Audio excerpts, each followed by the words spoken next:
الحمد للہ رب العالمین والصلاة والسلام علی سید المرسلین اما بعد فاعوذ باللہ من الشیطان الرجیم بسم اللہ الرحمن الرحیم۔ درود شریف کی فضیلت۔ خاتم المرسلین رحمۃ للعالمین، شفیع مذنبین، انیس الغائبین، سراج السالکین، محبوب رب العالمین جناب صادق الامین عز وجل صلی اللہ علیہ وسلم کا فرمان مغفرت نشان ہے۔ جب جمعرات کا دن آتا ہے اللہ تعالیٰ فرشتوں کو بھیجتا ہے جن کے پاس چاندی کی کاغذ اور سونے کے قلم ہوتے ہیں۔ وہ لکھتے ہیں کون یوم جمعرات اور شب جمعہ مجھ پر کثرت سے درود پاک پڑھتا ہے۔ صلو علی الحبیب صلی اللہ تعالیٰ علی محمد۔ آج میرے بیان کا موضوع ہے نوافل کے حوالے سے۔ اللہ کا پیارا بننے کا نسخہ۔ حضرت سیدنا ابو ہریرہ رضی اللہ عنہ سے مروی ہے، حضور پاک صلی اللہ علیہ وسلم فرماتے ہیں کہ اللہ تعالیٰ نے فرمایا جو میری کسی ولی سے دشمنی کرے اسے میں نے لڑائی کا اعلان دے دیا، اور میرا بندہ جن چیزوں کے ذریعے میرا قرب چاہتا ہے ان میں مجھے سب سے زیادہ فرائض محبوب ہے، اور مجھے نوافل کے ذریعے قرب حاصل کرتا رہتا ہے، یہاں تک کہ میں اسے اپنا محبوب بنا لیتا ہوں۔ اگر وہ مجھ سے سوال کرے تو اسے ضرور دوں گا، اور پناہ مانگے تو اسے ضرور پناہ دوں گا۔ صلو علی الحبیب صلی اللہ تعالیٰ علی محمد۔ صلاۃ اللیل۔ رات میں بعد نماز عشاء جو نوافل پڑھے جائیں ان کو صلاۃ اللیل کہتے ہیں، اور رات کے نوافل دن کے نوافل سے افضل ہے کہ صحیح مسلم شریف میں ہے، نبی پاک صلی اللہ علیہ وسلم نے ارشاد فرمایا فرضوں کے بعد افضل نماز رات کی نماز ہے۔ تہجد اور رات میں نماز پڑھنے کا ثواب۔ اللہ تبارک تعالیٰ پارہ نمبر 21 سورۃ السجدہ آیت نمبر 16 اور 17 میں ارشاد فرماتا ہے، ترجمہ کنز الایمان، ان کی کروٹیں جدا ہوتی ہیں خواب گاہوں سے، اور اپنے رب کو پکارتے ہیں، ڈرتے اور امید کرتے، اور ہمارے دیے ہوئے سے کچھ خیرات کرتے ہیں، تو کسی جی کو نہیں معلوم جو آنکھ کی ٹھنڈک ان کے لیے چھپا رکھی ہے، صلح ان کے کاموں کا۔ صلاۃ اللیل کی ایک قسم تہجد ہے کہ عشاء کے بعد رات میں سو کر اٹھے اور نوافل پڑھے۔ سونے سے قبل جو کچھ پڑھے وہ تہجد نہیں، کم از کم تہجد کی 2 رکعتیں ہیں، اور حضور اقدس صلی اللہ علیہ وسلم سے 8 تک ثابت۔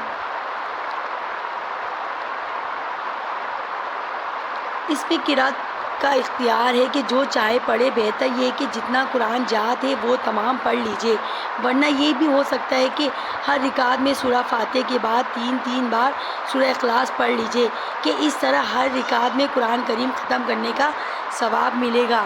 ایسا کرنا بہتر ہے۔ بہرحال سورہ فاتحہ کے بعد کوئی سی بھی سورہ پڑھ سکتے ہیں۔ صلو علی الحبیب صلی اللہ تعالیٰ علی محمد۔ تہجد گزار کے لیے جنت کی عالی شان بالا خانے۔ امیر المومنین حضرت سیدنا علی مرتضیٰ کریم اللہ وجہ الکریم سے روایت ہے کہ سید رحمت للعالمین صلی اللہ علیہ وسلم کا فرمان ہے جنت میں ایسے بلا خانے ہیں جن کا باہر اندر سے اور اندر باہر سے دیکھا جاتا ہے۔ ایک اعرابی نے اٹھ کر عرض کی، یا رسول اللہ صلی اللہ علیہ وسلم یہ کس کے لیے ہیں؟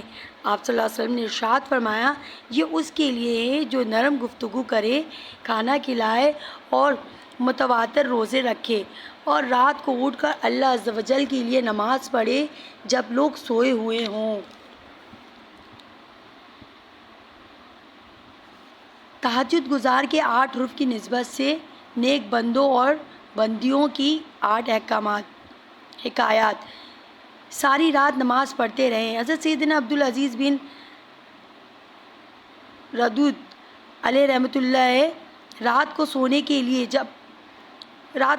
لیے اپنے بستر پر آتے اور اس پر ہاتھ پھیر کر کہتے تو نرم ہے، لیکن اللہ عز و جل کی قسم جنت میں تجھ سے زیادہ نرم بستر ملے گا۔ پھر ساری رات نماز پڑھتے رہتے، اللہ رب العزت کی ان پر رحمت ہو اور ان کے صدقے ہماری مغفرت ہو، آمین بجاہ النبی الامین صلی اللہ علیہ وسلم۔ حکایت نمبر 2، شہد کی مکھی کی بنبناہٹ کی سی آواز۔ مشہور صحابی حضرت سیدنا عبداللہ ابن مسعود رضی اللہ تعالیٰ عنہ جب لوگوں کے سو جانے کے بعد اٹھ کر قیام یعنی عبادت فرمایا کرتے تو ان سے صبح تک شہد کی مکھی کی سی بنبناہٹ سنائی دیتی۔ حکایت نمبر 3، میں جنت کیسے مانگوں۔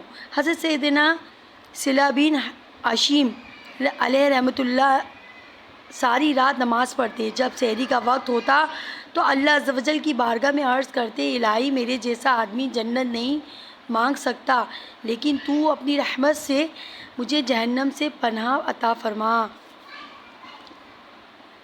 حکایت نمبر 4، تمہارا باپ ناگہانی عذاب سے ڈرتا ہے۔ حضرت سیدنا ربیع بن خثیم رحمۃ اللہ علیہ کی بیٹی نے آپ رحمۃ اللہ علیہ سے عرض کی، ابا جان کیا وجہ ہے کہ لوگ سو جاتے ہیں اور آپ نہیں سوتے؟ تو ارشاد فرمایا، بیٹی تمہارا باپ ناگہانی عذاب سے ڈرتا ہے جو اچانک رات کو آ جائے۔ حکایت نمبر 5، عبادت کے لیے جاگنے کا عجیب انداز۔ حضرت سیدنا سفیان بن سلیم رحمۃ اللہ علیہ کی پنڈلیاں نماز میں زیادہ دیر کھڑے رہنے کی وجہ سے سوج گئی تھی۔ آپ رحمۃ اللہ علیہ اس قدر کثرت سے عبادت کیا کرتے تھے کہ بالفرض آپ رحمۃ اللہ علیہ سے کہہ دیا جاتا کہ کل قیامت ہے تو بھی اپنی عبادت میں کچھ اضافہ نہ کر سکتے، یعنی ان کے پاس عبادت میں اضافہ کرنے کے لیے وقت کی گنجائش ہی نہ تھی۔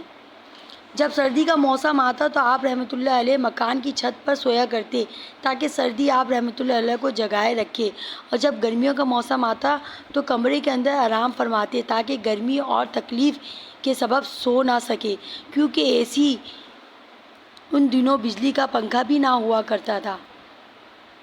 سجدے کی حالت میں ہی آپ کا انتقال ہوا۔ آپ دعا کیا کرتے تھے، اے اللہ عز و جل میں تیری ملاقات کو پسند کرتا ہوں، تو بھی میری ملاقات کو پسند فرما۔ سبحان اللہ۔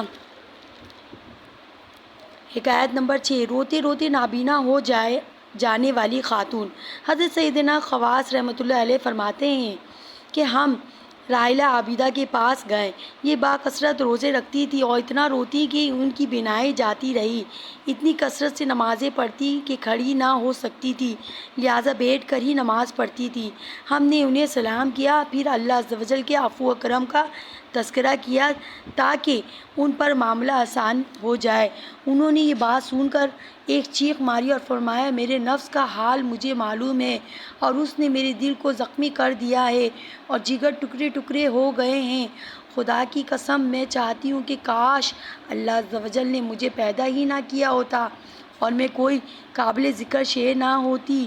یہ فرما کر دوبارہ نماز میں مشغول ہو گئیں۔ اللہ رب العزت کی ان پر رحمت ہو اور ان کے صدقے ہماری مغفرت ہو۔